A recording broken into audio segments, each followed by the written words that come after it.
the Get Your S.H.I.F.T Together Men's Podcast with your host, Dr. MyRon Edmonds.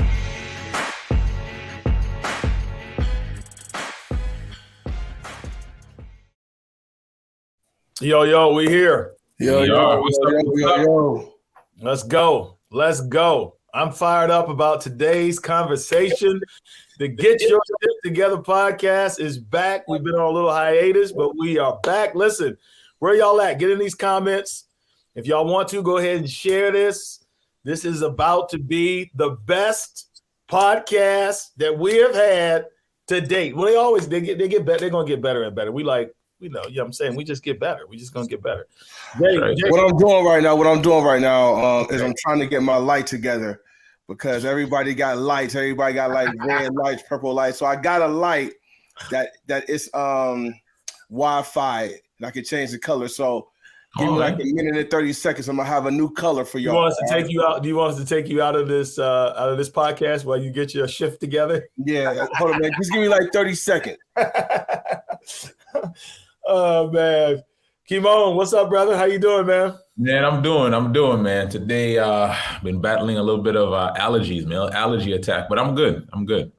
That's crazy, man. I think I need to go see an allergist. I have these things, as men, I think we have these things that we do all the time, and health wise, and then you finally say, I probably should do something about that. But I always clear my throat. Yeah. What happened was I was speaking a few weeks ago and lost my voice. I thought it was because I was pushing, but I really wasn't pushing. But they say if you keep like trying to clear your throat over and over again, it's going to make you hoarse. And then I start getting this cough. So then I just WebMD'd it, and it's like I may have allergy. When I was a kid, I had hay fever. They used to call it hay fever. I don't know what they call it now. I know my dad has it, but it kind of went away. But yeah. I was talking to a family member yesterday who's been sick for a little while, and I was like, "Have you gone to the doctor?" He was like, "No." It was almost like, why would I do that? So I was like, "No, man, you gotta go to the doctor." Like, after you're trying all the home remedies and you're trying all the stuff and you're healthy, man, just go see the doctor. And I think sometimes for us, we as men, we're like, "Man, I'm gonna tough this thing out. I'm gonna just, do it all the time." Do it all the time. By the way, listen, for those of you who are just joining us, this is the #1 men's podcast on the planet. I don't care what you've heard, this is the #1 men's podcast for brothers who want to win in the things that matter. And we got a subject today I think that's going to be amazing. I can't wait to get into it.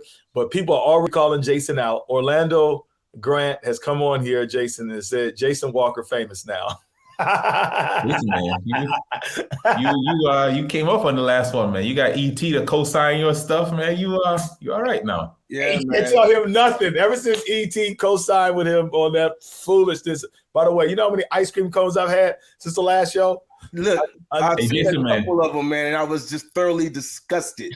So I didn't really want to put you out there like that, but you have violated multiple times. I don't even think you care about violating. Something has to be done about you and this ice cream cone addiction. It seems like it ramped up after I made the law. Yeah. So, I don't know what's going on with you. Sinead works by Jenny's Ice Cream in Chagrin Falls right now. Of course she does. I go there every day, and I get a cone.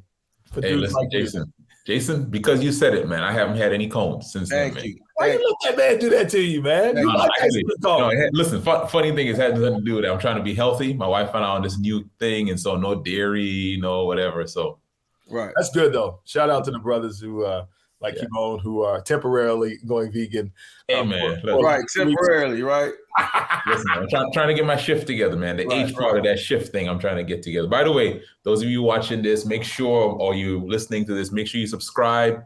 And we need you to, if you're listening to this on Apple or Spotify, give us a rating and a review. It helps more people to find this podcast. So do that for us now. And if you want to find all of our old episodes, just simply go to shiftmenspodcast.com, shiftmenspodcast.com. That's where you find all of our stuff. Hey, by the way, MyRon, we got to make sure we plug where we're going to be next weekend. You know what, fellas, man, listen, it is going to be amazing. Kymone, at this point now, the 360-degree men's conference, let me just show this real quick with Eric Thomas. Yeah. Atlanta is going to be fire. Deion Sanders, Jesse Itzler, Who else is going to be there, man? Inky Johnson. Oh, Tabitha. Yeah, Tabitha. What's your girl's name? Husband, I think her Chance is going to be there. Chance. The owner of the Hawks, the Atlanta Hawks. Owner of the Atlanta Hawks is going to be there. And there's a guy, Jason, you might know him. He's from Cleveland. He leads a congregation called Grace Community. Circle. Man, he's gonna be on stage, man. I was legit like, yo, who's from Cleveland? I don't even. And Jason knows him. I don't know him. But listen, honestly, that would not be far fetched. Jason is a star in Cleveland. I'm not lying. He knows I'm telling the truth. Anyway, but listen, fellas, if you want to be a part of this conference, I know that their space is still. I don't know if there's physical space still open. I think it was like 3,000 plus people had already registered in person. Yep. Then they had almost another 1,000 people who had registered for the virtual. But you can go to Iam360man.com. Iam360man.com. Iam360man.com. Iam360. I'm gonna be down there. I can't wait. All the Atlanta people, meet us at the conference next week. Crazy enough, I'm gonna be in Atlanta this weekend too. I'm gonna be at Revision Church in Atlanta with Dr. Wesley Knight. Got a breakthrough tour going there just for men. We got a Friday night thing going on. So if you want more information about MyRon Edmonds leadership group, the Winning Circle, we're doing Atlanta, basically 2 weeks in the month of May. This week, next week, y'all need to come through. Go to Revision Church, Revision Atlanta on all their social media platforms. Find out more information about that. But anyway, so real quick, the ET conference. Yeah, I believe it's Jesse Isler who owns the Hawks, right? I think that's you know what? I think that is what he used to own the Hawks or something like that. He's the dude that wrote the book about the Navy SEAL. Yes, which is so dope because he lived with David Goggins. If anybody knows who David Goggins is, he is one of the men in my life that I strive to be like, right? I am a David Goggins fanatic. I love David Goggins, man. If you don't know who he is, he's a real. He's the man of all mans. He's a man's man. This guy has went for the Navy. Stay hard, bro. Stay hard. I think he went for the Navy SEALs 7 times. Yeah. Yep. 7 times, lost 100 and like 30 pounds in a month and a half or something crazy like that. Yeah. This is a guy that gets up and runs 5, 6, 7, 10, 12 miles a day. Ultra marathon runner. Ultra marathon guy. Just lives and breathes just manhood and staying hard. And Jeffrey Isler lived with him. No pun intended. No pun intended. Jeffrey Isler lived with him for 30 days just to kind of adapt his lifestyle. Yeah. And he wrote a book about it, and the book is crazy. He was waking him up at like 4:00 in the morning, running in the snow. It was crazy. So he's going to be a very dope speaker. So not saying he's going to be Not saying he's going to be better than all the other speakers, but that's one guy you definitely want to check out. Yo, MyRon, move it down there. We're going to be doing some live podcast recording, man. Let's make sure we try to get him on there. Oh man! So basically, y'all gonna leave me out though, right? Oh, man, come on, man. I can't make the trip. We just told you to register. Come on down, man. He's a big shot. He's a big shot. Works for Amazon now, so he doesn't have time for us. Anyway, what's bubbling on the block, brother? What's bubbling on the block? Real quick, I'm gonna get this out the way because I know we got a topic. Let me see if I can give you some bubbling on the block background music. Yeah, we definitely. Before I start though, I want to shout out my clothing line I got going on. Shameless plug. Keep the hood in prayer. You got the shirt. I love those shirts. Keep the hood in prayer. If you want one, hit up MyRon. He'll let me know. We'll make sure you get one. I love those. But for what's bubbling on the block, real quick, I'm gonna mix this in with the Jaywalks man laws. It's gonna be all one combination. MyRon, do you know the name Jeffery Lamar Williams? Does that strike a chord in your mind? Jeffery Lamar Williams. Yes. Who is he? That's Kendrick Lamar. No. Jeffrey Lamar Williams. I'll meant to say that's Kendrick Lamar's dad. No. Jeffrey Lamar Williams goes by the name of Young Thug. A lot of people. You didn't ask me though. I knew that. Yeah, he is a Atlanta-based rapper. I knew that. Young Thugger, YSL Entertainment. He is the CEO of a Atlanta record label, YSL Records, but that brother is in some trouble. He is getting indicted on RICO charges. I saw that.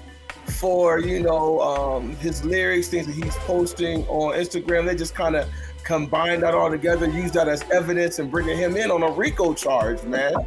They're bringing that brother in on the RICO charge. His number one star under that label goes by the name of Gunna. He's going to be indicted in that as well. All that. My daughter was telling me about this yesterday. Right, that brother is in some deep trouble. He might get out on bond. He might not get on bond. He might beat the case. But whatever the case may be, who wants to even deal with jail issues right now, right? I don't even want to deal with no jail issues. Mine, I know you don't want to deal with a case. Kymone, same thing. You don't even want to deal with that stuff, right? So that brings me to Jaywalk's Man Law. Men out there, get your shift together and watching what you post on Instagram, Facebook, social media, right? Watch what you post because that stuff can be used against you, right? Watch what you post. Watch what you put out there in the universe because even though your page might be private, somebody would get on somebody else's page that has access to your page. They can see your stuff. Watch what you post. But one of the man laws, men, we are going to stop. And I know Orlando Grant is on here. I love you, Orlando. I love you, but you are a number one person that just kills this law. We are going to quit taking selfies in the mirror with your phone being present. Amen. Amen. We're going to stop that. Amen. That is a very bad. Look, we're going to stop this right here. Thank you. Thank you, man. Look, I'm trying to get skinny. If I do, no. Have somebody take the picture for you, then post it or do like the around frontal selfie or something.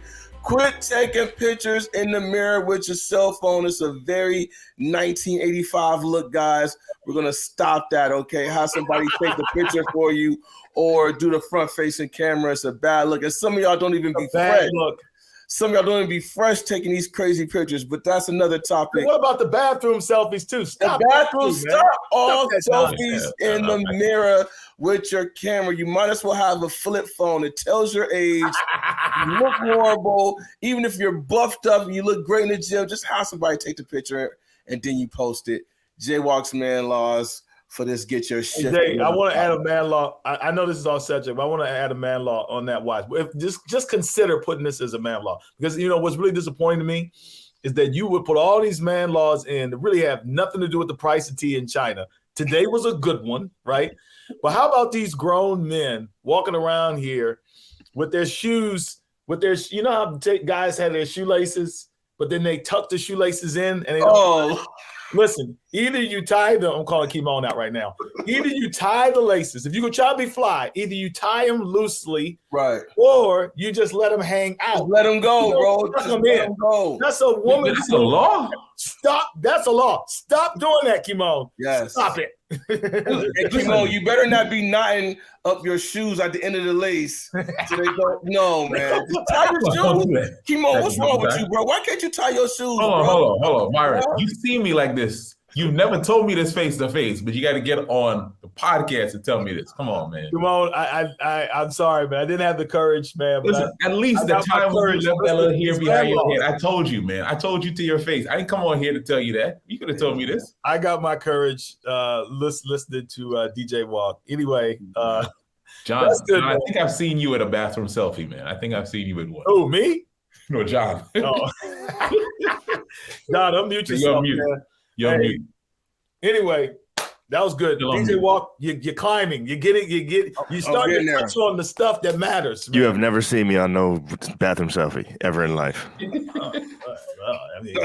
I defy you to find one online somewhere. Well, you just challenged me. Anyway, guys, I'm just excited today. We're all excited to have.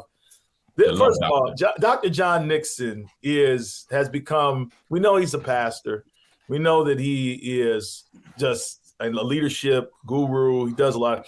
But he and his wife have just been moving in this sex space lately. Yeah. And it's been shaking up the internet. Kymone, have you been blessed by John Nixon's ministry? Oh, yeah. I've been blessed. Hey, listen, I got to just keep it 100. So John comes to our conference.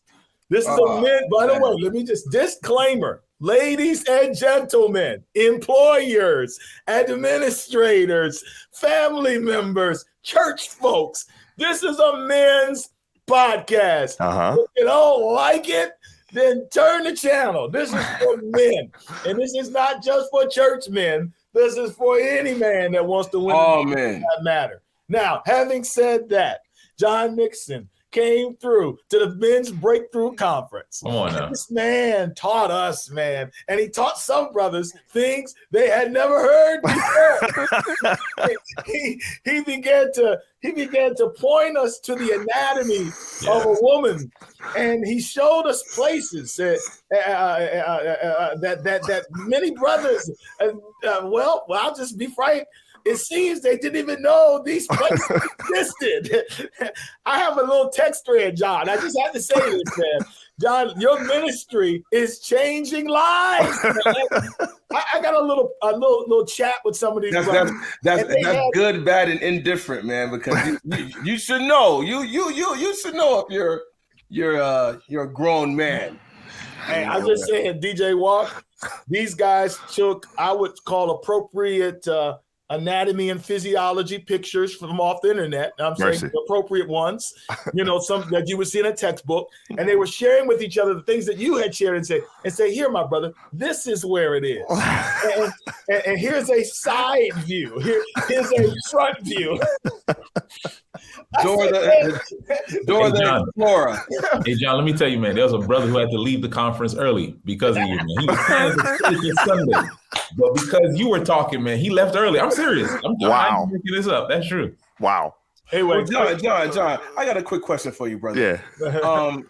Seriously, not playing around. Have you actually heard that as a question? Like, how can hold on. Before he answers that, okay. You have to put some respect on his name. You see how. By the way, Jason is very anxious to get in this conversation. I'm very anxious. This man was in a different state yesterday. Anyway, so we're really glad to have you here, John. Welcome to the Get Your S.H.I.F.T Together Men's Podcast, brother. Can you just for a moment just tell the audience just a little bit about yourself and really what you're doing right now to in this sex space, you and your wife. I know you're a pastor, but really y'all have just taken up this conversation and really want to help couples. And so just tell us a little bit about what you're doing. And then Jason has that burning question that he wants to no pun intended, but go ahead. There's going to be a lot of those today, I could tell.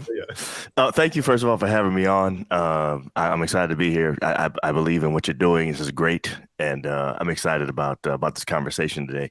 So as you already said, I'm a pastor. I've been pastoring for about 22 years. I've been married for just as long almost. I'll be 22 years married in December. And April and I, we do this intimacy coaching.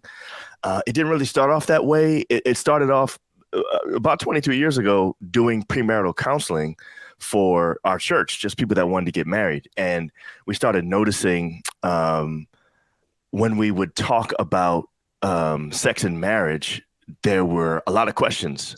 Sometimes more questions on that subject than other subjects. And we started to realize that Christian people often don't know a lot about things like their anatomy. They have a lot of shame involved and stuff like that. And so we started to kind of delve into that a little bit more. And so our mission really is to help Christian couples to maximize on sexual enjoyment, because we find that a lot of Christian couples do not enjoy it because they don't realize God made it for them. And so that's kind of our mission. That's what we've been doing, and we've been enjoying it. We've been liking it. So glad that it's been helping out in some kind of way. So thank you. Thank you for, again, for giving me the opportunity to come and share with you today. So this is what we're going to do. We're going to just give a series of questions. All three of us, we're going to put you in the hot seat today. Okay. You're going to be in the hot seat. And the reason why is it's a really serious conversation. Yeah, I was on a phone call this week with two brothers who are very sexually frustrated in their marriage. Very sexual. And it's the same story I'm hearing.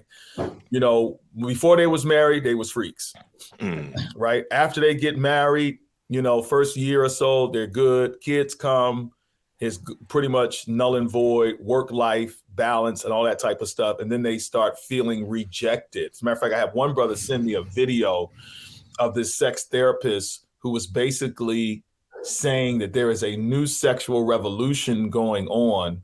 And she somehow connected that. Now, I'm still trying to figure out what she meant, but I think her overall point is we have a lot of sexually starved men in their marriages, and they are turning down sex if it is not sex that comes from a place of desire from the woman. So we have brothers who are literally like begging, so much rejection. And then finally the woman says, well, here, come on, you give in. And the dudes are like, if you're going to give it to me like that, I don't want it like that. Want it. Yeah. They're cheating. They're running off with prostitutes. They're addicted to pornography. I'm telling you, I'm hearing a lot of brothers upset about this. And I just want to know, what your message is to the men out here who are watching, who, basically are feeling rejected. And there are just some women out here as well that I think just flat out don't get it. Right, anyway, go ahead. Get that comment section going, MyRon. You said get the comment section going. Yeah, get that comment section up. I got my stuff open right now just to see any comments, just in case. Sometimes when I show the comments, though, when we have when all four of us on screen, it messes up the pictures. Okay. But I may back out. You can mention it. Yeah. So MyRon, we get that a lot too, man. So let me just say a couple of things. We have had some couples where they are interracial that we have dealt with. And we notice that there seems to be a particular issue in the Black community. This thing that you're talking about right now, we keep hearing over and over again with Black husbands that have Black wives. And I think that's one of the reasons why we you said you're going to ask me a question later on. That's one of the reasons why some of our stuff may seem a little man-friendly to some wives. They might listen to what we say and say, it seems like you're siding with the husbands or something like that. Now, that's not really true. In general, our message is that sex should be pleasurable for both husband and wife. And we also believe that based on 1 Corinthians 7, that each person should be trying to please the other one. Like the wife should not be going into a sexual encounter for her own pleasure, but for her husband's, and vice versa. The husband should be going into the sexual encounter trying to please his wife. And when you do that, I think everybody walks away happy. So that's a very important key to this. But we have noticed that in the case with Black wives and Black husbands, there does seem to be this conversation a lot about husbands feeling like their wives are rejecting them or not giving it to them enough and all that kind of stuff. And so we have our theories on why that might be. It goes kind of deep. I've never heard a racial. That's crazy. Yeah. So I totally see that though. Yeah. I think it has to do. I really think it goes back to slavery, to be honest with you. And there's some dynamics between Black husband, Black wife that have to be overcome. And I think they need to be looked at more deeply. Sometimes we come into our relationship with previous baggage about the opposite sex and what they will or will not do. And I think there are some expectations that are there when you're dating. If you're talking about a couple that's dating and having sex, and then what happens when they get married and why the sex frequency changes. A lot of times there's an expectation from the woman's side that if she's going to keep this guy, she's going to have to keep giving it to him. But then once they actually get married, now that she has him, that kind of changes things. So we've seen stuff like that, different dynamics like that come into play. And so each situation is different, obviously, but we found some of these different things that have been happening. And so we want to kind of look at all of the stuff, all the symptoms that create a situation where sex is not fully enjoyable to both of you. If you're in a Christian marriage, it should be enjoyable to both all the time. And so there are many symptoms, but that's one of them. That's one of the things that we have seen over the years as we have talked to couples. Go ahead, DJ Walt. Yeah, one thing, and I really want to speak to like all couples today, you know what I'm saying? So like, I really just want to make that point very valid. But one thing that personally I had to be okay with is planned sex. Yeah. You have to be okay with planned sex. If your life is work and children, coming from a single background and stuff, and I wasn't always saved, so I've had multiple sex partners in the past, but coming from that to marriage with children and responsibilities, as a man, you have to understand that things aren't going to be so spontaneous. Like, you're just not going to walk in the house one night and she's going to have on stilettos and baby shorts and you're going to have like the candles lit. You know what I'm saying? It may come a night where you're like, okay, babe, let's put the kids down at 9 o'clock and at 10 o'clock, let's get it in. Mm-hmm. And even though the planned sex might not be as spontaneous and it's not like as, exciting because it just comes out of nowhere, it still serves both partners well because they're going in with the goal, okay, we are going to please each other. This is our time to please each other, Mm-hmm. I love my wife to the core, man, because we've had conversations about sex, and she's even told me, and it's kind of broke me down one day. She said, sometimes before I have sex, let's grab this. She says, sometimes before I have sex, I pray, God, let my body be pleasing to my husband. Lord have mercy. God, I want my body to be pleased. God, I want my body. Do you pray the same prayer? My prayer be like, Lord, let me hold on to this. Yeah. Let me hold on to prayer.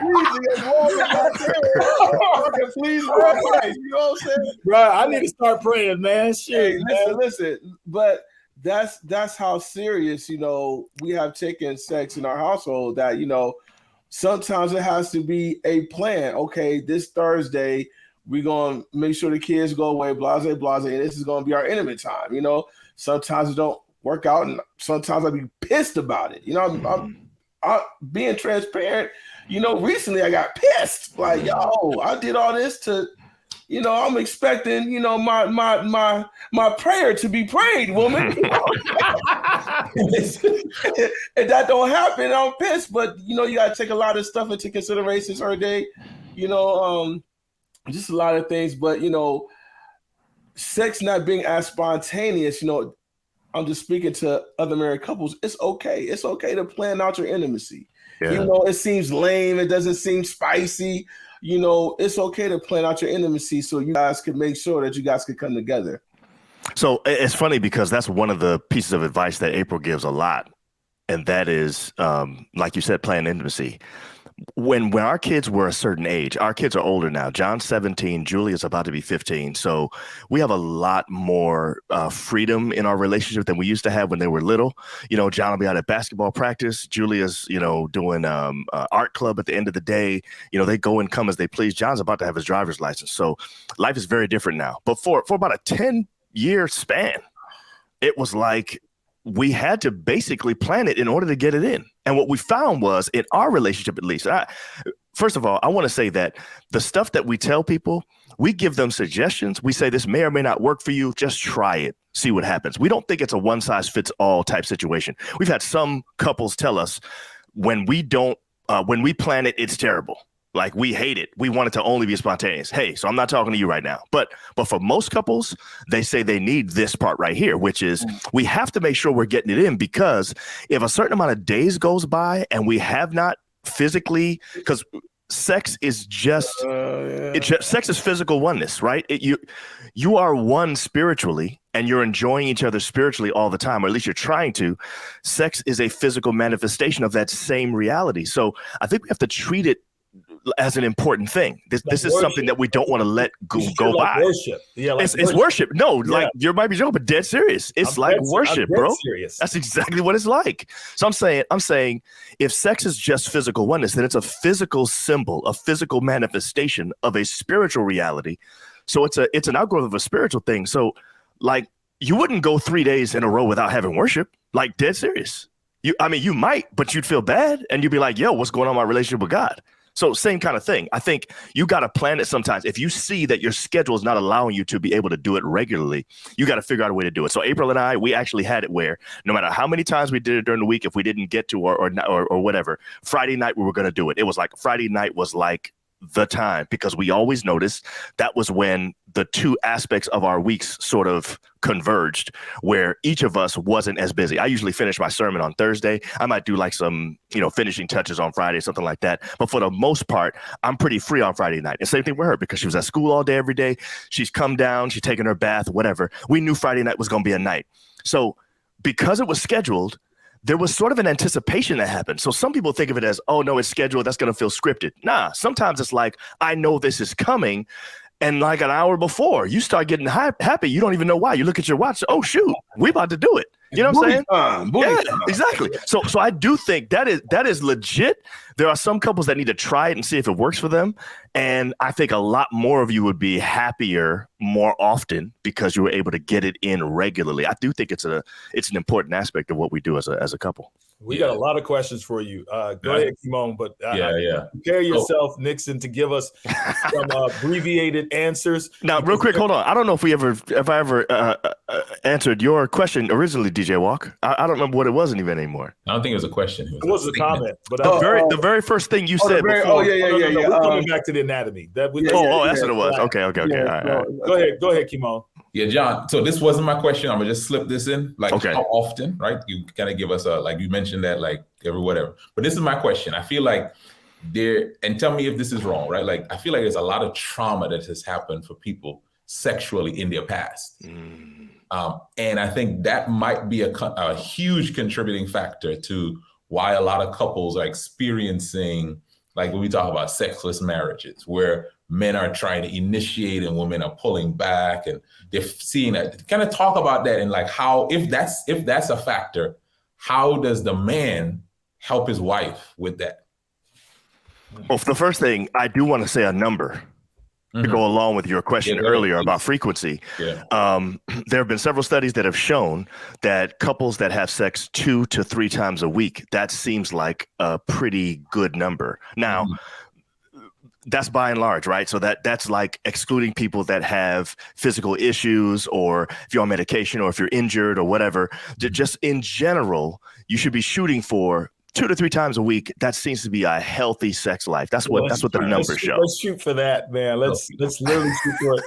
Honestly, I cannot even fathom it. I'm laughing because man, seriously, I'm 45 now.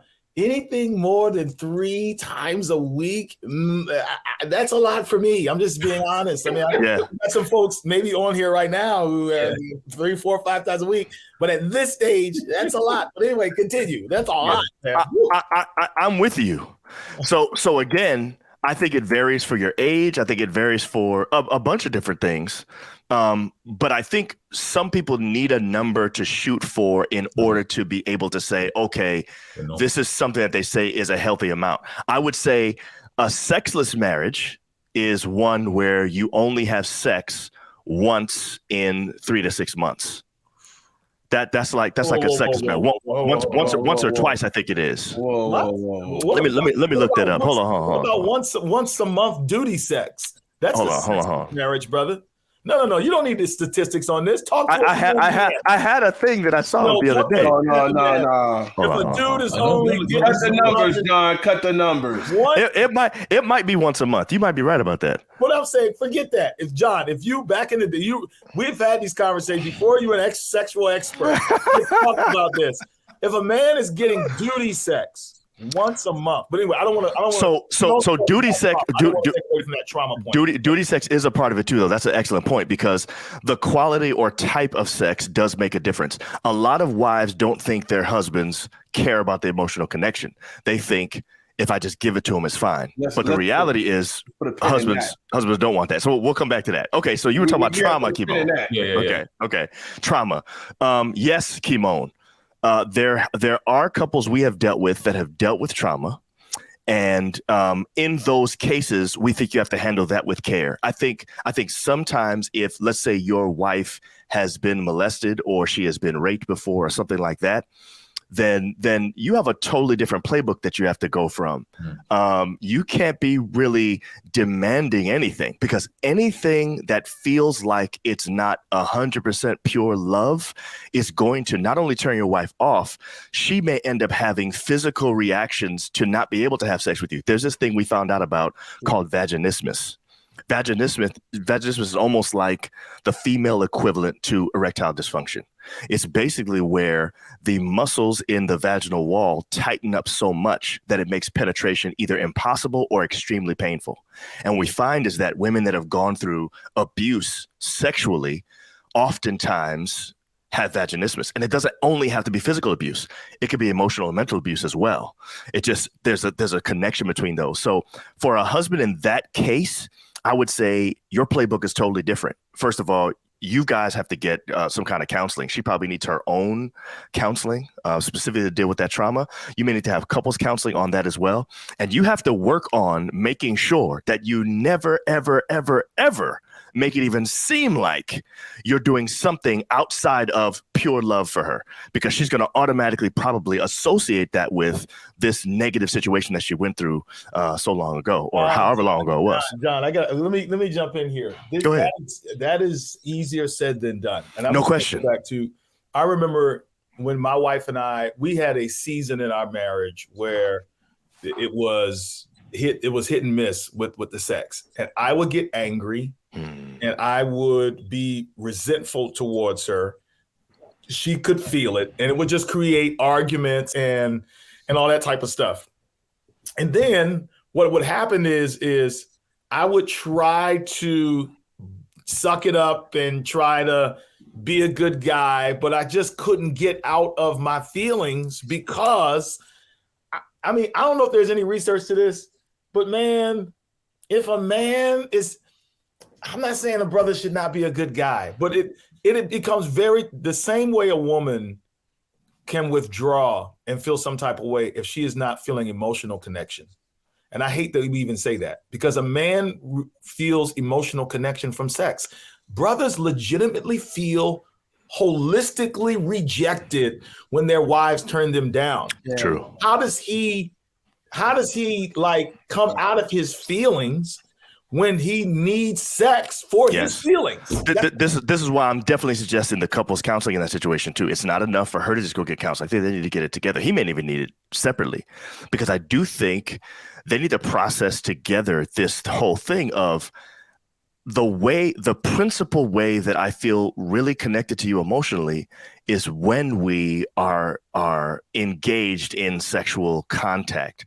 And that's the one thing that you don't feel comfortable giving me. So how can we get past that? I think you're going to have to get professional help in that situation to really make it work. And a lot of guys are scared of doing that, but you shouldn't be. You shouldn't be. You wouldn't go and get in a car accident and break your legs. Sex therapist, even a regular marital therapist that deals couples counseling could help with that too. A sex therapist as well, though. Counseling. Hey, say it again. All these men that don't want to go to counseling. They'll get there. That'll get them there. That'll get them there. By the way, my wife happens to be watching this, and she gave me a text message just now to tell me what it was. I remember now. She said, "A sexless marriage is defined as less than once a month or less than 10 times a year." So that's basically sexless. That's what the scientists have that's what sexless. I'm just curious, before DJ Walk asks this question, what are the numbers in terms of sexless marriages that you guys have found? Yeah. So with our actual couples, especially the ones that join our boot camp, I would say it's less than 10%. So it's a pretty low number for us, but the numbers out there are sometimes in the 30s for married couples. People that are dating don't really. Yeah, right. 3 out of 10 are in a sexless marriage. You know what I'm saying? Some people will say that's not a lot, but I don't know, man. That's a lot, bro. 1 out of 10. 1 out of 10 is too much. And see, 1 out of 10 is just who come to us, because I think the people that come to us mostly, a person that's in a sexless marriage might feel in despair to the point where they wouldn't actually think that we could help them. A lot of people that we deal with sort of like, especially when they're in a sexless marriage, will say things like, we came to this, but we didn't think anything was going to help. And we're actually surprised that this did something for us. So a lot of them are in a place where it's like they've given up. This is never going to work. I got a friend like that. So I've got a buddy who's a pastor. He's not an Adventist pastor. In a state I used to live in. We talk regularly about his situation. And the bummer for him is that he was one of those guys that grew up in the church and decided to save himself for marriage. His wife was different. She grew up differently. So she had sexual partners and all that kind of stuff. He always wanted to have sex, but never did. And then when he finally got married, for whatever reason, his words, his wife's libido was always just way lower than his. And when they talked about how she used to be, apparently back in the day, she was like Randy all the time. And so he's always like down in the dumps about it, kind of like, man, you know, I don't know. So I give him tips and stuff sometimes to tell him different things. And I don't know if any of it's worked because I'm not sure he's actually following my advice. But anyway, my point is there are people like that. And he's like at a point where it's like, I don't think anything's going to work. He says, I've literally tried everything. And then I'll say, have you tried this? He'll say, no. I'll say, have you tried this? He'll say, no. I said, well, you really haven't tried everything. What you have tried is the stuff that you are comfortable doing. But here's the stuff that I think might help you in this situation. But I don't know if he's tried it or not. My point is people come in despair, man. Let me say something real quick, MyRon. I just think something you said at the conference is just bearing out here, like trauma meeting trauma. So it's like the woman's trauma meets the man's trauma. And a lot of times a man's feeling rejected, the woman's not like, and the crazy thing is the healing is really with each other. But we're like fighting each other. Yeah. Instead of like just coming together and say, and a good therapist would help them to see that. Yeah. A good therapist will help them to see they are not the enemy. They're actually the solution to each other's problems. Yeah. The Bible actually puts it that way too. You really think about it. When you read 1 Corinthians 7, verses 3-5, it talks about how the husband's body and the wife's body don't belong to themselves, but belong to each other. And then it says, do not deprive each other except for a time if you're going to give yourself over to prayer and then come back together so that you don't, have no self-control, basically. It's almost like a little formula there that's basically saying you all are each other's solution to constantly feeling loved, cherished. And I think it makes sense because if sex is a physical sign of a spiritual reality, it has a reciprocal relationship. So the times that April and I have enjoyed sex the most, we find are the times that our level of spiritual oneness was higher. So it's not even like what we did in the bedroom. It was like the culmination of all the spiritual stuff made the physical stuff better and vice versa. So I actually think that's the same kind of metaphor I would use for a couple who has similar trauma. I would say, instead of taking it out on each other or turning your backs to each other, like turn towards one another and look to the other as the possible solution, almost a balm in Gilead type situation, as opposed to that person being the exacerbation of your problem. You know what I'm saying? And I think a lot of people, a good therapist would help a couple to see that, I think. Anyway, I don't know if that's what you were saying, Kymone, but I agree.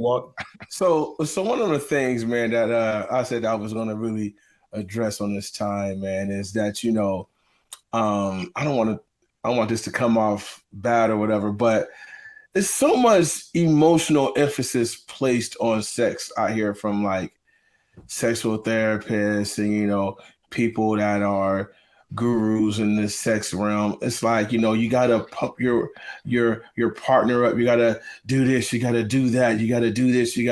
Sex is an all day thing. And, so even though I have a healthy sexual relationship with my wife, but sometimes can we just have some sex? Like why does it have to, like, as a man, why does it have to be so much let me help you all day, let me wake you up and feed your emotion, let me do this, you have to be emotionally connected, let me feed into this to make you comfortable and Like, can we just be like, all right, I want to have sex, you want to have sex, let's have some sex, right? So it has to just be like because I think that a lot of times when it comes to sex, the female aspect of her emotions, and I don't want this to come off bad, but it's true, the female aspect of her emotions of being comfortable are just like really like ramped up. Shouldn't she want to have sex? I know it's gonna sound crazy, but shouldn't she want to have sex with you anyway? You her damn husband. You know what I'm saying? Like you her damn husband. Know, man. We hold up, John. Let me get this out, man. Let me get this out. And I'm speaking for all my brothers, man. I'm representing for all my real ninjas out there that's going through this. Let me get this out. Sometimes, man, see, the devil busy. Turn that phone off. That's your boy. It's your boy calling saying, "Hey, man, remember you to say this. Tell him this too."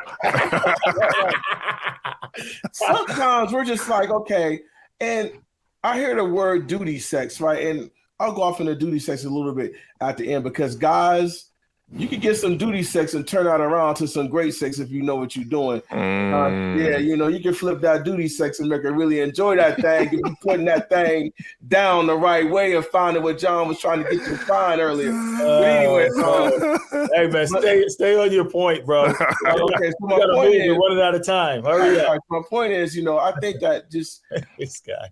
A lot of it is just like pumped and primed, like emotion. It's emotional all day. I have to feel loved and loved and loved and loved. Why can't sometimes it just be like, we're married, let's just have some sex? Yeah, so it can be, and sometimes it do be like that. And sometimes it's your wife that actually acts like that. So first of all, I think as men, we think of this the wrong way. I think the emotional aspect of what's going on is tied to it, whether you like it or not. And that's just the reality of it. We don't think of it that way as men, but it's there. We just don't necessarily perceive it the same way as maybe your wife would. But there have been a few times where my wife just came at me like you would assume a dude would come at you. Like, just, let's do this. You know what I'm saying? Right. So I think that's a reality. I don't think that's never the case. I would say as men, seems though, meritorious though. Right. I would say as men, though, we should not try to connect it so that we are deliberately trying to do something in order to have sex later. Here's another hurdle. Here's another hurdle. Yeah. Here's another hurdle. Yeah. Here's another hurdle. Yeah. I'm saying if you're just in a good relationship, your wife's gonna want to do it with you. I mean, that's all there is to it, man. And guess what? She's so perceptive. She can tell when you're trying to do it in order to have sex with her. So it doesn't work anyway. You know what I'm saying? She knows when it's like, what do we call it? When it's man, I don't know why the word's coming out of my head. You say it all the time, MyRon, where you're doing it specifically for that. Oh, transactional. She can tell when it's just transactional, whatever it is you're trying to do. You know what I'm saying? But I think if you're just trying to have a good relationship in general, your sex is just going to be better. And sometimes your wife's going to come at you and just be like, yo, let's do this, just like you might want her to, without you necessarily having to be all, you know, I got her flowers first. And I mean, every situation doesn't have to be like that. You know what I'm saying? Men want to hear that. Men want to hear you say, I think men, what you just said to me, John, I think you almost glossed over it, but that is a powerful statement to a frustrated, sexually frustrated couple. If you want to have a good relationship, you need to be having sex. If you guys are not trying to please each other sexually, then there's something wrong with your relationship. That part right there, to me, should motivate somebody to say, let me sign up for John and April. Right. Watch their podcast. By the way, where can you find y'all's podcast at? On Just John, www.justjohnapril. Oh, sorry, our podcast is on YouTube. If you just look up Just John and April, it's there. But yeah, we're live on Wednesdays and we post on Mondays at 12 for the podcast stuff. But yeah, MyRon, that's what I'm saying. You're right. I kind of did gloss over it, but that's really the formula right there. Like, people that enjoy sex more are in good relationships, and good relationships are good because they're having more sex. Like, there's actually a relationship between those two things. Your relationship is going to be better because you have more sex, and your sex is going to be better because your relationship is good. I think it's just that simple. And I don't think you can really separate those two. But like I said, if you're in a good relationship, there are going to be times where it's like, yo, let's just do this. It's not necessarily going to follow that super romantic formula every time where it has to be all this stuff first to lead up to it. It's going to be like, you know, April said, if you make a woman feel sexy, you'll get more of that. That's true. Man, my wife is all she's all this whole thing. Kymone got a question, man. Get Kymone. Yeah. I'm going to start a segment. When Kymone is done, I'm going to start a brand new segment on this podcast on the spot, put John on the hot seat. Go ahead, Kymone. All right, look. So John, I think sometimes these have to be rapid fire now. You want me to answer faster? You saying? Yes. Okay. All right. Okay. Well, I'll make my question short then. I think we always make the assumption that all men are the ones who are chasing, right? Some brothers are being chased. Yes. Some brothers are being chased. Yes. Right? Like, Kymone, you've made this statement. Hey, hold on. Kymone's wife cannot keep Hey man, y'all take over this podcast. I'm out. Kymone gets so much sex, he doesn't know how to handle it. No, listen. Kymone is asking is, how can I deal with all the sex I'm getting? That's not DJ my Walk. question. DJ Walk. I'll tell you exactly what he said. No. It's Hold on. Let me ask my question. Go ahead, ask it. No, it's actually no. I think brothers will actually appreciate my question. No, some brothers are the ones being chased. What are at least 2 or 3 things brothers can do to put themselves in a position where their wives are the ones pursuing them? Come on, tell me that's not a good question. That's a very good question. That's not a good question. Okay, now let me just say this. What are you doing? I'm asking a love doctor, man. I'm asking a love doctor. Let me just say this real quick, Kymone. If you were to ask me what's the most, I don't know what April would say, but if you were to ask me what's the most surprising aspect, what's the most surprising thing that you find in your boot camps when you're dealing with people, I would say that's the most surprising. How many couples I assumed where the husband was going to be complaining about not getting enough sex, and it's actually the wife. And I'm like, yo, this is crazy. I can't believe how many wives out here are like fiending for this joint, and their husband's just not giving it to them enough. What I'm finding that is in common, it's not a way. This is not something I'm telling husbands to do. While he answers, no. What I'm finding they have in common is that the husbands seem to be overworked. Like the husbands that are working a lot seem like they're not in as much of a mood. And the wife is like starving now. So I don't know if it's necessarily that the wife's libido is higher in that case, or that those husbands are necessarily doing anything. It feels like those husbands are doing something wrong, to be honest with you. Like they're working too much, or they're too stressed out, or something like that. So the libido seems to be lower. Physical health too, man. Physical Definitely health plays a big role. Like if I'll just speak for myself, but if I'm hitting the gym regularly, I got to get workout routine. You know, I feel more amped up to have more sex. But if I'm just like laying around not doing too much, yes, that's very true. You know what I'm saying? But when I'm hitting that gym, I'm ready to hit that booty. You know what I'm saying? It is. You know, so I'm saying, is there anything we can do to make ourselves exceptions though? I was saying, why would we make a podcast that's for we're hoping millions of men about a few exceptions? No. I'm saying, like, is there anything we can do to make ourselves be chaste? Yes. Oh, no, that's a good question. Yes, I definitely think so. But guys won't necessarily like the answer. Say okay, because it's going to be meritorious. Go ahead. It will be sort of, kind of, but not really. Okay, go ahead. What's the answer? Okay, this is it right here. You ready? Yeah. Literally, just be more attentive. Like notice your wife. Mm-hmm. That's it. Now, when you notice her, that's a word.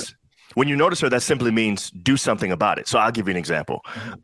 One morning recently, it was maybe a while ago because we were doing this live. We had a live, and April and I had to go live in the mornings, and she was getting ready to go to work, and I was in the house, and we started the live early, and I was like helping her, like put her stuff in the car or something like that or whatever. And somebody who's been in our boot camp was watching and noticed that I was helping April out in the morning, but I didn't have to be up that early.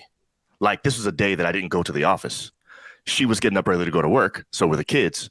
And I got up and helped out in the morning before she left. And I only did it because I noticed that in the morning times, a lot of times, she's flustered. She's got all these things to do, and she's trying to get out the house. It's really hard to do it. It's even harder by herself. Mm-hmm. So I just got up and started helping. I make her tea, whatever. I'll start the car. I'll take her bags and put it outside. Just those little things made it so that she could be on time to work. Yeah. And I just started noticing my wife was in a better mood more often. So somebody was in our boot camp who may or may not be on the screen right now, I don't know, said to me, I started doing that. And I was like, what are you talking about? Because I wasn't even making a point. I was just doing it. And he said, I started doing it and it's made a difference. I was like, what are you talking about? He said, my wife gets up early every day and I don't have to be up that early, but I get up with her now and I make her stuff and start the car. I was like, oh, shoot, is it working? He's like, yeah. I'm saying that little thing right there, I actually believe. Who said that? I did that. It was Kymone. Kymone. My wife leaves for work at 5 o'clock. Negro, do not look at this camera and lie to these people. It makes it seem like doing that has changed everything. No, listen, hold on. No. It has no. You have to understand. Even if there is a frequency, there is a greater it bonds us more, man. Like it helps. Right. I'm just telling you. The man's giving you facts here. I will say this. What I'm saying is I don't want to hear this from you. I will say this to Kymone's point. You didn't meet Nixon. You're not one of us. Right. You're not one of us.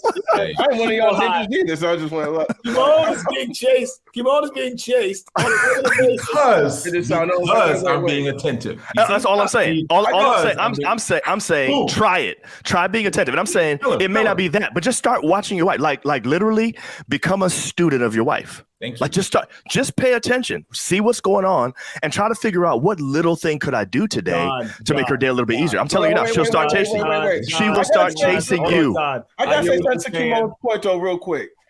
When I help out more, I'm dead serious. When I help out more, my wife is really kind of like more. You too now. You too. I'm not gonna say turned on, but she's like, you must have got some. You must have got some last night. Because 2 days ago, you wasn't on this. John, I want to ask this question. I'm really asking for others because what you're saying, I agree with. What I'm saying is not one of us men on here disagrees with what you're saying. Right. However, I do know a population of brothers who are feeling like if I'm attentive, then I will get more sex. Right. Here's what I'm saying. Is there not a level of women that should be thinking the same way about their husbands? Yes, absolutely. Because look, to me, it's going outside of a man's natural order to do what is being asked, right? Yes. But for a woman, it sounds like it would be going out of her natural order to give sex without being emotionally connected. Because all of the stuff out here is men be more attentive, clean the house, wash the dishes, do all this stuff, you'll get sex. Right. But do women have any responsibility at all? Absolutely. And this is why I think so many people actually, I'm not trying to be whatever, but I think that's why people like our stuff. This is why they like our podcast. This is because you're going to hear my wife get on here and say that. And listen, anybody that knows my wife knows, she's kind of feminish. So she's not like one of these pushover women who is like super traditional or something like that. She's not like that. You know, my wife works. My wife has told me before, if you watched the show last night, you know, she told me before when I asked her to do certain things, look, I'm sorry, I can't do that. That's just not realistic with the amount of things I have to do. I can't make you 3 meals a day. You know what I'm saying? So that's not my wife. And yet you're going to hear her say that she believes that wives have an obligation. And that's not a good word. Because, you know, the obligation sex message is a bad thing and duty sex is a bad thing. But wives should feel it's their responsibility. Part of their job description as wife to make sure their husbands are sexually fulfilled, just like husbands have to do the same thing. You know, 1 Corinthians 7 starts off with that the husbands must fulfill his marital duty to his wife, and likewise the wife to her husband. So your marital duty is to make sure that you are pleasing that booty. Okay, that's your marital duty. I gotta challenge that. Why is having sex? Why? I gotta challenge that, man. I gotta challenge it. So why make up your mind, Jason. So whatever Juanita did to you yesterday, brother, you can't think straight. You're all over the place. Shut up, bro. So why is obligation such a bad thing in sex? Like if you're I'll tell you. Married, I'll actually tell you. It is your obligation to have sex with your husband. Yeah, that's just not a good word. And if you're not having sex with your husband, you're putting your husband in a very bad and dangerous state. Well, there's a lot of ladies gonna disagree with that, brother. So let me can't say that and get canceled. That's right. Let me tell you why. Great question, DJ Walker. Let me tell you why. And I didn't tell you about this book that we read, The Great Sex Rescue. This book literally has been next level in helping us to understand this concept. So first of all, you have to start from a presupposition that women have been disenfranchised in the world for hundreds of thousands of years. Well, thousands of years, right? So the way I like to look at this when I talk to black men about it is I try to draw a parallel to racism, right? So you already know that as a black man, there are some things that you are disadvantaged in automatically just because of the color of your skin. I'm saying it's the same thing with women in general, and oftentimes we miss this as men. When we use words like obligation or duty when we're talking about sex with our wives, we're talking about anything, especially the woman who is modern, who has an understanding of their role and their place in equality and stuff like that in the world. They're going to have a hard time with that because their entire lives have been based on being obligated to do something a certain way just because they're women. And so now here they are in their relationship where it's just more of the same. They're just obligated now to have sex. And the obligation sex message is one-sided. It's lopsided toward women saying you're obligated to do it and give it to me.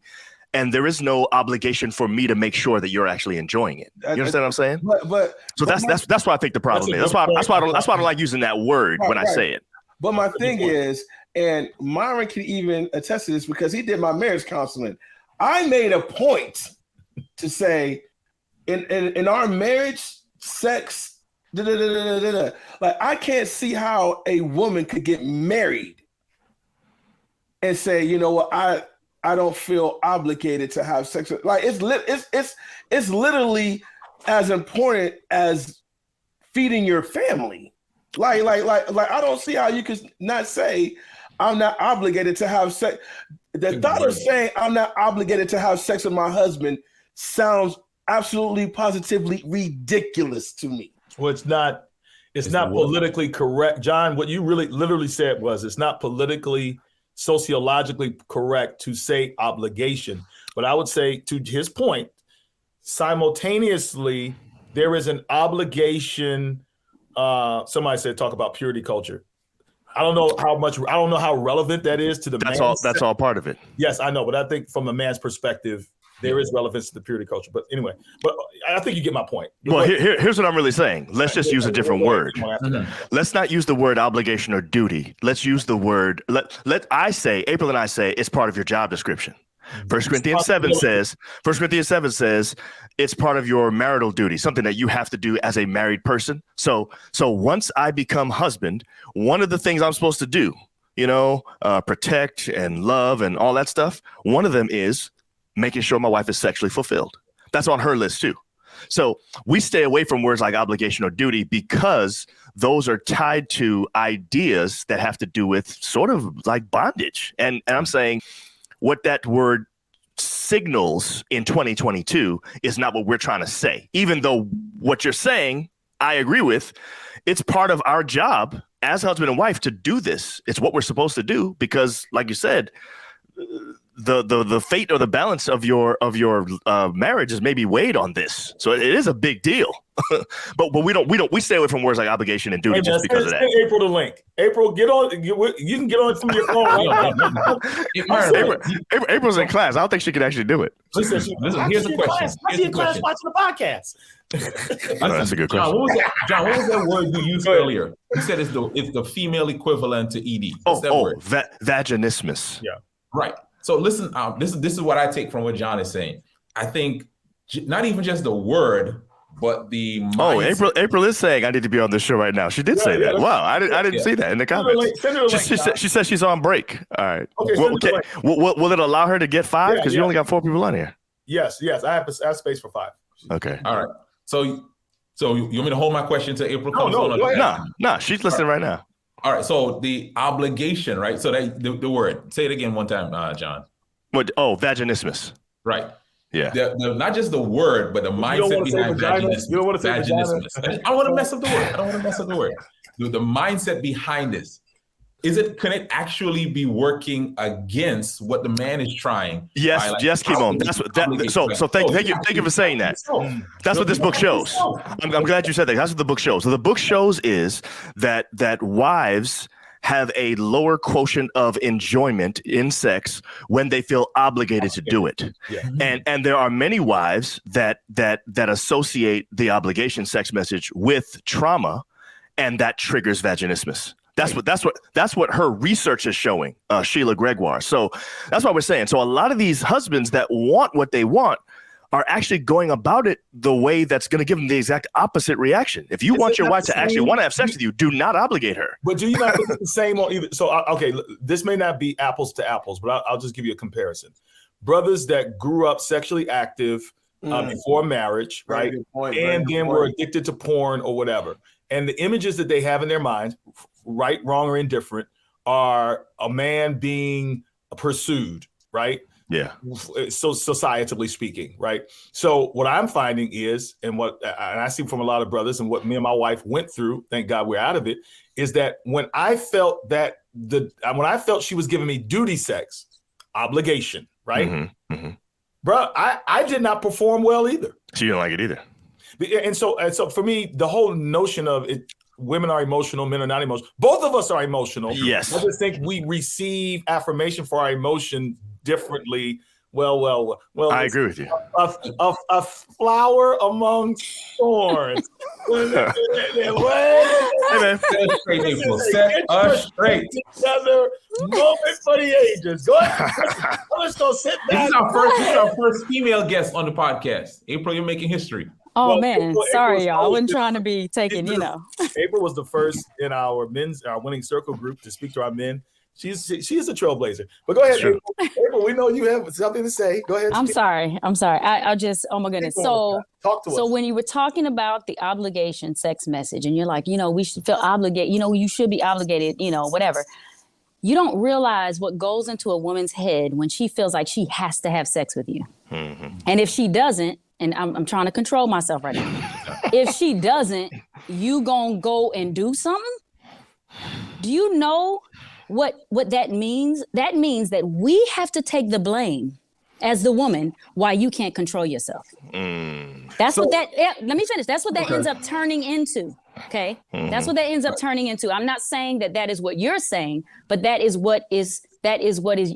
what's being given off. If you don't have sex with me, I might cheat on you. Or if you don't have sex with me, I might go watch this or that or the other. Now, I am not saying that we should not be consistently having a good sex life. That's not what I'm saying.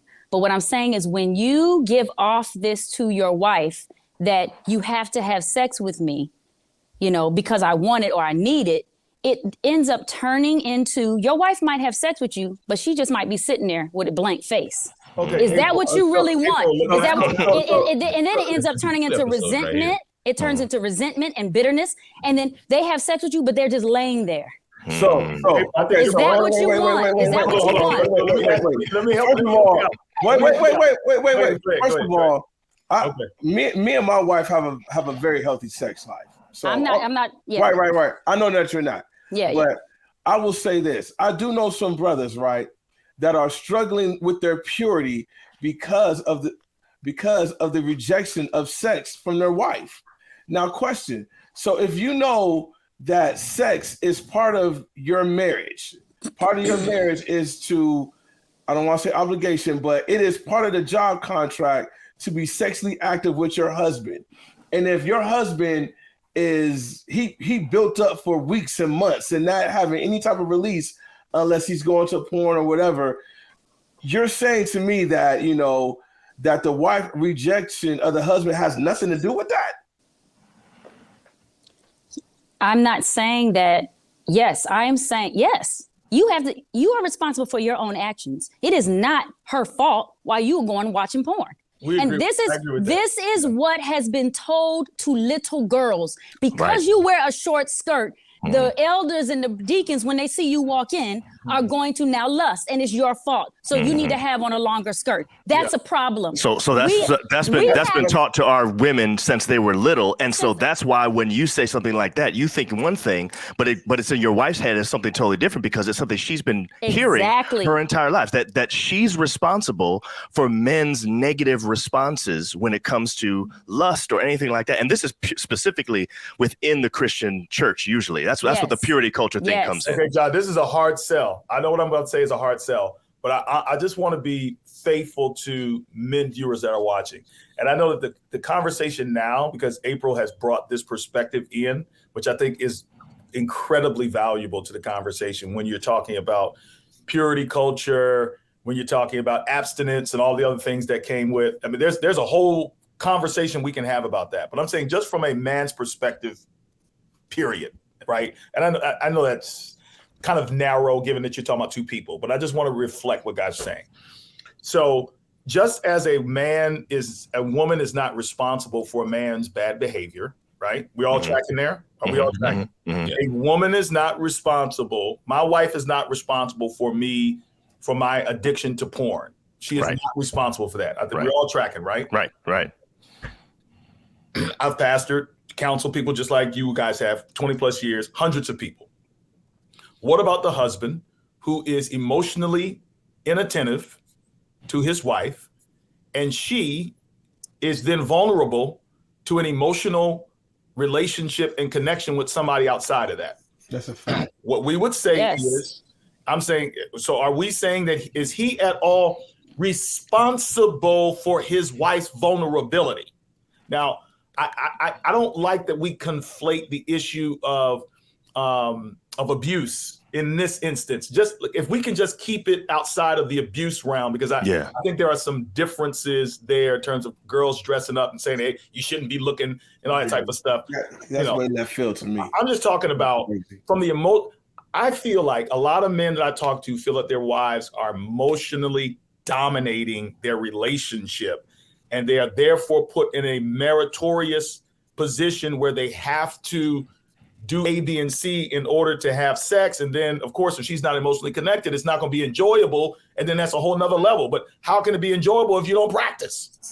Right. And so you're saying, well, don't practice in the bedroom, practice outside the bedroom. All right. But it's all let's practice. If I want to get better, let's practice. What I'm saying is if a man is not responsible, if a woman is not responsible for a man's bad behavior, is a man responsible for neglecting his woman emotionally, and she then is vulnerable? I want to know what y'all's thoughts are about that. Yeah, I thought on it. Want me to go first, Abe? Yeah, go ahead. Okay, so this is something we teach all the time. We actually say that according to 1 Corinthians 7, it's not the husband or wife's fault for the other person's cheating. It's not their fault. Agreed. But that doesn't mean they didn't play a part in making an environment where it was easier to cheat. That's all I'm saying. I agree with that. We teach. That's what we teach all the time. Well, it's our teaching, baby. You better agree with it. This is me and you say it. I agree with that. So that's what we teach all the time. So we try to help people to see that their actions do matter. That there is an environment that you are creating, for better or for worse, that's going to put you in a position to do one thing or another. In the end, it's still my fault, whatever decision I make. But that doesn't mean that we weren't part of the process that got us there. And so I think we got to think about that. When you decide to be one with someone, you are joining them for good. You are literally one flesh with them. And so you have a responsibility to make sure that the things that you're doing, and understand they have consequences. So it's not your fault necessarily, but that doesn't mean you didn't play a part in where you are right now. You agree with that, babe? Yeah, I totally agree with that. Assume that women. Oh, go ahead, April. But I just want to say this. No, I was saying I totally agree with that. Yeah, I just think people automatically assume because. I just don't like this. I just think that because people are so dysfunctional now, what I'm discovering is there's a lot of us who don't communicate well. There's a lot of us that are not emotionally healthy. But the assumption is that a woman has a advantage in that area.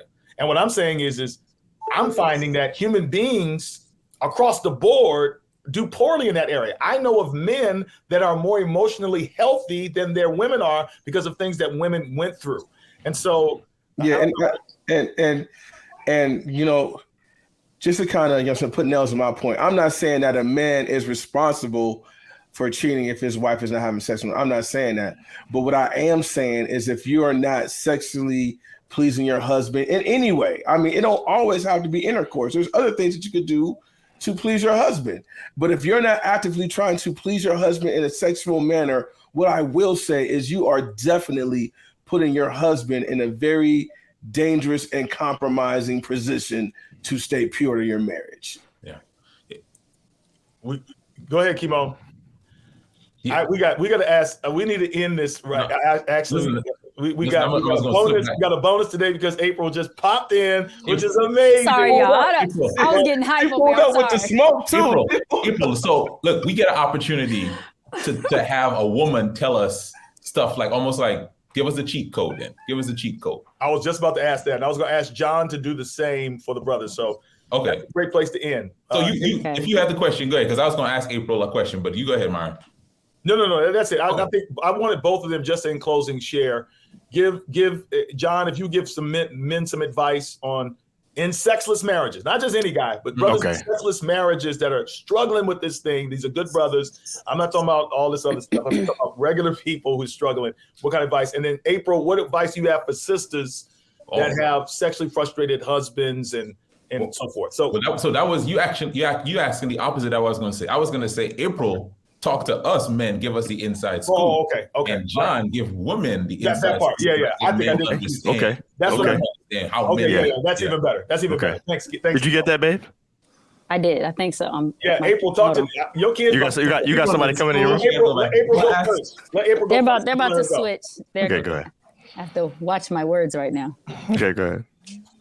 Hurry up, my dear. Okay. You're gonna play Kabar ears. So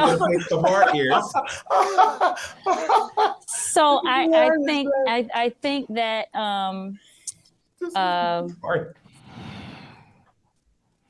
when you're talking about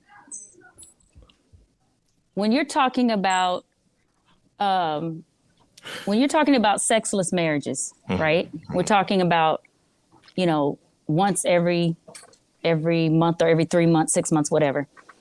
That's something to me that is not just hey, you need to do this act and then everything's gonna be great. There is a seriously deeper issue that's going on.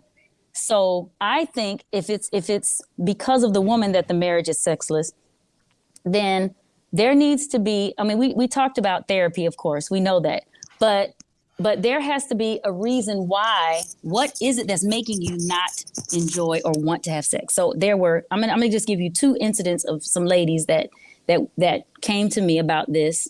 And one said, I do not want to have sex. We are not having sex because it's horrible. Every time we have sex, just listen to, these were her words. Every time we have sex, sheesh. He does his duty, he does his thing, he rolls over and he goes to sleep. There's nothing else to it. He gets his and then that's it. I don't feel any. And he's like, it's great. It was wonderful. And she is like, I don't understand why. She asked me, why do you like sex? How do you like it? And this was her first. Okay, so she was a virgin when she got married. This was her first. She's never experienced it. And she said, I don't understand how you like sex. How do you like it? And I'm like, okay, so that's a sexless marriage, and you can hear why that's sexless, right? So then you have another girl who, and this one was married only for a few years, and she was telling me that they were only, and this was like twice a year having sex, okay? Young, in their 20s. Yeah, right? Real young. That's the other thing that will surprise you. Some of the ones that come to us, man. How can it be good twice a year? Go ahead. And you got your anniversary and a birthday or something like that, right? And that's super cringy. Listen to you. No, this is real, guys. Yeah. This is real, and I don't think we can understand it because we're not in sexless marriages. But there is some deep-rooted stuff from childhood that came out in her situation. We were brought up in a church that says sex is wrong. That's right. And even if they don't actually say it, they say it in so many other different ways. Exactly. Yeah. So there is a sex is even wrong in marriage in the mind of a child who's hearing this, because we're not told sex is wrong outside of marriage, but in marriage it's a beautiful thing. God created it. I asked my 8th graders, I said, did y'all know God created sex? They were like, what? It was like I was blaspheming. Okay. All right. So she realized that there was so much shame that she was avoiding it because it made her feel nasty. It made her feel wrong. Guys, we may not be going through that, but there are actual people who are going through, and we went through a whole Bible study on, hurry up, sweetie, on no shame. Sometimes we want our spouse to get a little nasty. Though. Yeah. Now listen. Let me tell you what happened. Get nasty, baby. Let me tell you. Went through Bible studies, and I'm talking about you and her by yourselves. By ourselves. Yep. Okay. Deep rooted, figured it out, went through back to childhood, talked multiple times. And in the end, it was like freedom. She was freed, y'all. And when I say she called me and was like, and the husband was like, yo, I don't know what you said to her. He said, but stuff is lit now. But you talking nasty now that she was able to be nasty and not feel nasty. So what I'm saying is you have got to get nasty, baby. Listen, you've got to get to the root of why you're not. What is the reason? There is no quick fix on that one because there's a root for everybody and it's different. What is your root? What do you need to be communicating to your spouse? We don't want to talk about sex even in our marriages because women don't want to say, listen, y'all, women do not want to say to a man, you are not good at it. So even if we feel that way, we don't want to say it. Right. Listen, I was in pain when we first got married having sex. I didn't even want to tell John. So I just, because of obligation, because I dealt with obligation sex message, I dealt with that. Because I felt like I was obligated. Do you know what I was doing, DJ Walk? I was having sex with my husband and I was in pain every time and I didn't even say anything because I felt that I was obligated. There's a problem with that. No, because it wasn't the entire time. I kind of do. We don't know. Roll over and go to sleep. How do you want to say this? I just did. Listen. Men, you see what I'm saying? Hold on. Yeah. As a man, we really need to drop our egos when it comes to sex. Thank you. I have asked questions like, babe, is that because as a man, if it's not good, I can make some adjustments, baby. I can bring. Hey, don't you want to know? You want to know because you got to take your ego out of it. Because if you leave your ego in it, you be thinking that you're performing the best, and your wife is like, this ain't it, ninja. You know what I'm saying? So hey, look. Hey, listen, I gotta keep us on schedule. I gotta go in 6 minutes. Yo, MyRon, I gotta suggest. Sorry, y'all. John, you need to talk. Sorry. I did enough, babe. Let's do a part 2 on how to be good at sex. So that's a great idea. We gotta go. I got one last question. If you are in a sexless marriage and if things can't get better, is it an option to leave? With the biblical aspect and everything. Don't answer That's for the next question. one. That's for the next one. That's for the next one. Okay. Don't answer. And by the way, I think that women, we need to get better at how we express our feelings about the bedroom, the communication. So yes, you're talking about. I honestly feel like women that we should be careful with the ego. I don't think that we should just say, "Oh, men and their egos." I don't like when women say that because it's just like our hearts. Your ego is like a woman's heart. We need to caress it and make sure that we do not crush it. So I think there is a way. Yes. Exactly. April, I hate to cut you off, but I've got to get to John. We got to get the question that was asked to John for the sisters, because for whatever reason, April, as soon as you got on, the numbers of women have gone up. Quadrupled suddenly. Before he answers, John, just tell people how they can connect with you guys. He will at the end of his question. People are not going anywhere. Our numbers have gone up exceedingly. Like nobody's going anywhere. Go ahead. Answer your point. So just find us here. Well, you have our thing on this, so you can't really see that, but I'll put it in. I'll put it in the comments. Yeah. Just John and April is where you want to find us. Anywhere, every platform. Just John and April, and our website is justjohnandapril.com. www.justjohnandapril.com. And we have an intimacy challenge that we do.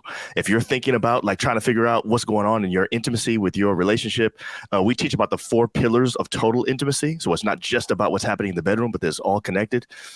You can find that on our website as well. www.justjohnandapril.com and click on intimacy 30-day intimacy challenge. You can look on that and get information about that. So what am I telling women, MyRon?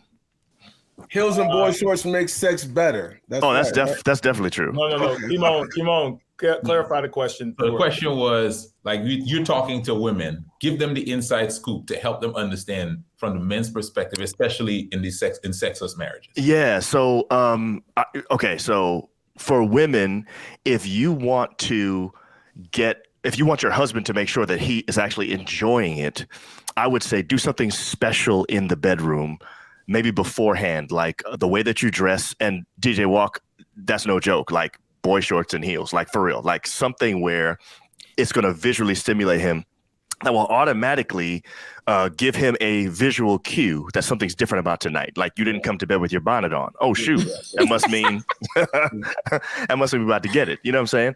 I think that we have to really be intentional about trying to deliberately please our spouse and figuring out what that is. I think for most men, something visual would be acceptable. So try something different. Don't do the same old thing. I know you don't want to feel obligated, but don't do it out of obligation. Do it because you're trying to please your man, and think about him and what you think he might like. So do something, you know. And there's one more thing too, but I don't know if I can say it on the show. Come on, say it, babe. Say it. As you're gathering your thoughts, babe. It's the truth. As you're gathering your thoughts, I just need to remind the people in the comments. We're so glad to have you guys to watch this podcast. we encourage you to subscribe to our podcast on YouTube. Get Your S.H.I.F.T Together podcast. We love this. I just want to remind you, this is a men's podcast. There's a reason why we are saying the things we're saying, because it's a men's podcast. I don't know why people think that this is not for men. This is a men. Anyway, I just want to say that right now. And brothers, man, don't be afraid to bring some new stuff into the bedroom. There's a lot of oils and things to bring in there to heighten the experience. Don't be afraid. Listen, this is just John and April and DJ Walk. That's a new business, right? Go ahead, John. Keep it going. I know you got to go, but this is the thing. All right, read Song of Solomon. Say it, babe. Oral sex. I'm leaving on that note, John. There you go. You win today, John. You win today. And I'm not joking. Like dead serious. You read Song of Solomon, you will see many allusions to mouth on body part. There are so many times when the author of the book says things about, like, I don't even know what it means, but she drinks from his cistern. And her breasts are like clusters of grapes, and he climbs the tree. He's talking about climbing the palm tree and all the kind of tree. I mean, there's so many allusions to that kind of thing in Song of Solomon. Like, it may not be your thing, and that's okay. It doesn't have to be your thing. I'm just saying the Bible's not against it, and so I'm saying, if you want, try it tonight, wives. That's all I'm saying. Just try it. All right, listen, y'all. We got to go. This has been great. We're going to bring back the Nixons. Yeah. Y'all killing it today. Subscribe. I take next level. Hey, listen, man. Y'all have a great day. April, thanks for dropping in. Thanks, guys. It's good to see you, babe. I didn't expect to see you today. Yeah, hey. Man. Nice. This was dope. Y'all be good, man. We out.